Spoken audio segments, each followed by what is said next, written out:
if you want to manifest a lot of wonderful, marvelous things, and I really mean this honestly. We know you do. Yeah. Those things that you want to manifest don't happen, and they don't happen, then I don't want it to seem like it's a cop-out to say, well, you know, you didn't focus enough, you didn't attract it enough, you didn't clear your mind, et cetera, et cetera, et cetera. Well, how else are they going to gain control of their own experience if you don't explain to them why they're not getting what they want? You better tell it straight. Yeah. In other words, you get what you think about. You see, what happens is a lot of people think they're thinking about money, but what they're feeling is the absence lack of money. of it, yeah. And so you have to help them to isolate these feelings so that they can understand the direction of their thought. And until you have given them that, they have no power.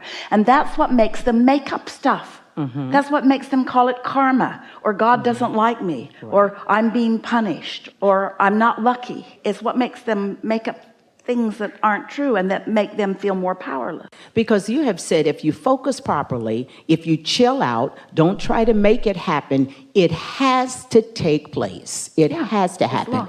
If you want something and you're not in the way of it, it is going to show itself to you. It has to. And if it doesn't, then you're still in the way. But here's the good news about you being still in the way.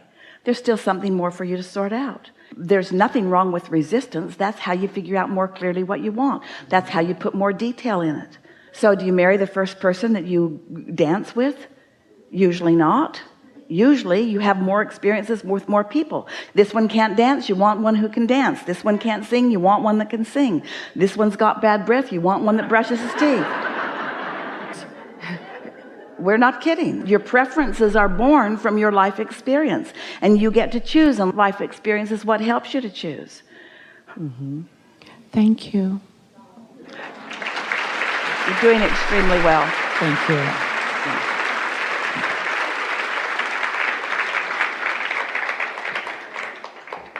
Wouldn't you like her to counsel you?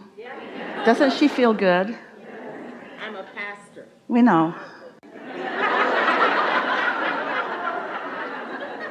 Yeah, you've got that source energy flowing through you in a really strong way.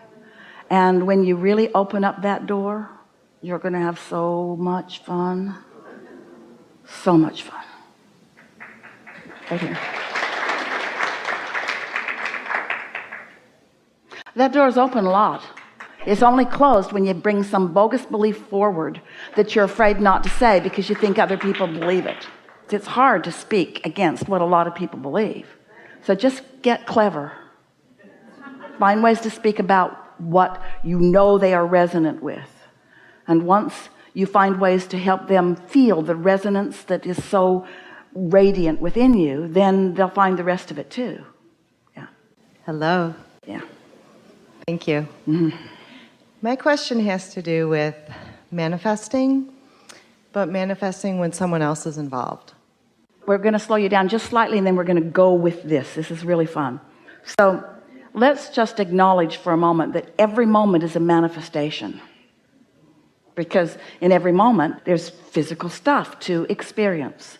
So some of it you can see and hear and smell and taste and touch, and some of it's still in energetic form. But in every moment you have a relationship with your manifested moment. And so we just want to say that it's easier to believe in your ability to create when you think that it's only your thoughts that are part of the mix. But when somebody else's thoughts are part of the mix, then it feels like maybe since you don't have control about what somebody else thinks and you don't create their own reality, that maybe they might get in the way. But really, you know, it's only what you think about what they think that gets in your way. It's not about what they think. It's not about what they think. It's about what you think about what they think. So I've been in a relationship with someone for 9 years, and I want to get married and he does not. And we love each other and we love being together, but that's something that I want to manifest. And let's talk about that for just a little bit. We're just going to ask you a series of questions, and if you could answer them quickly without thinking too much about them, because you already know what you mean, so just speak it as quickly as you can. What does the marriage contract mean to you? Why do you want it? Will it further your joy or will it protect you? Protects So, me. are you under the influence of your inner being or under the influence of loss and fear? What are you under the influence of? The second one. Yeah. So if someone really loves you and they have no intention of going anywhere, and you say to them, I need some proof, they might want to say, there's something wonky about that. I'm right here. I've been right here. We want to talk about this under the influence, because those are the two categories that you want to pay attention to. In other words, there's the married bunch and the not married bunch and so forth, but there's really the under the influence of source in the moment, or the not under influence of source. So if you're feeling guarded and you want some protection, you're not under the influence. That's not the time to really get what you want, because what you want is coming from some other influence, not the influence of who you really are, and certainly not the influence of your inner being. Yeah? Yeah, probably. We think a really good marriage contract would be some verbal thing that goes, I like you pretty good, let's see how it goes. So far, so good. I like you pretty good. And we're not discouraging marriage. What we really want this conversation to be about is, what are you under the influence of? Esther's had some dash cards printed. She chose dash cards rather than bumper stickers. The dash card, when you look at it, you can't read it because it looks all backwards, but when you put it on your dashboard, it reflects onto your windshield subtly, so you can read it, or in a mirror you can read it. And she thought the dash card was better than a bumper sticker. She didn't think you should run around with a bumper sticker that says under the influence, because people might misunderstand. But it reminds her, what am I under the influence of? When I feel I want to get married, what am I under the influence of? Fear, guardedness, insecurity? What am I under the influence of? I think just wanting to have a family, like to feel like we're What family. difference does that make? Living together. Are there laws? Living together. Are there rules? It'd be good to live together. Yeah, so are we freaking you out? What does that piece of paper have to do with anything? That's what he says all the time. But think about it in the context of what we're talking about here. We're encouraging your connection to your inner being. What do you think your inner being thinks about that? It's not necessary. When you are feeling love in alignment and flowing it towards someone, in other words, what's more than that? What's more than that? You answered the first question, which is the only one. Esther used to say to Jerry, because she dragged him off and made him marry her.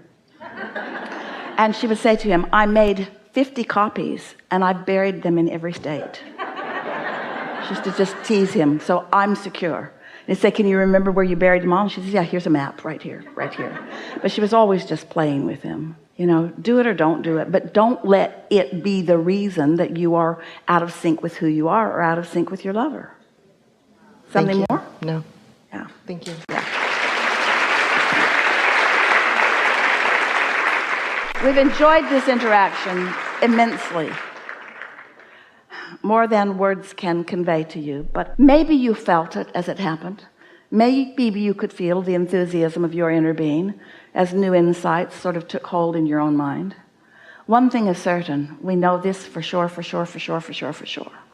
that your point of attraction has shifted in the time that we've been here together, and things that you haven't been allowing will more easily flow into your experience.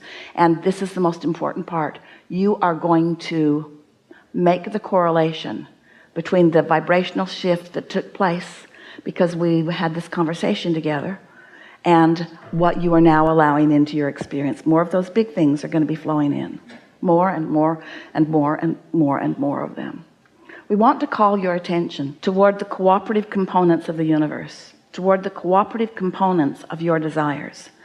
And we want you to feel with us that in this vibrational reality, the essence of those cooperative components has already been gathered.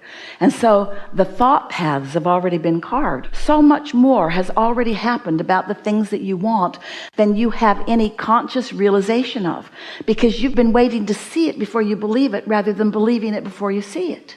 If you can believe in this vibrational reality, if you can believe in the power of your own thought, and if you can demonstrate for yourself some capability of holding your thought on some subjects in a place that you prefer and then watching the evidence of it, then you've got it. Then there will be nothing that is apart from what you desire everything that you desire will begin showing itself to you in incremental fashion until it bursts into your experience in full blown. You want the manifestation, and for the most part you are dissatisfied with the thought process along the way. That's going to change now, because that thought process must be satisfying before it can burst onto the scene. You can't be reluctant, worried along the way. It's not evolving. You have to be satisfied, some form of satisfaction before those thoughts are going to turn to the tangible things that you want. In time, we'll begin holding workshops like this on demanifestation, because you'll have too many cars in your garage and too many garages and too many things going on, in other words, and you'll come to realize that it wasn't the stuff that you wanted, it was the realization that you could have all the stuff. That's what you want. The realization that whatever you want can come to you. There is great love here for you. And for now, we are complete.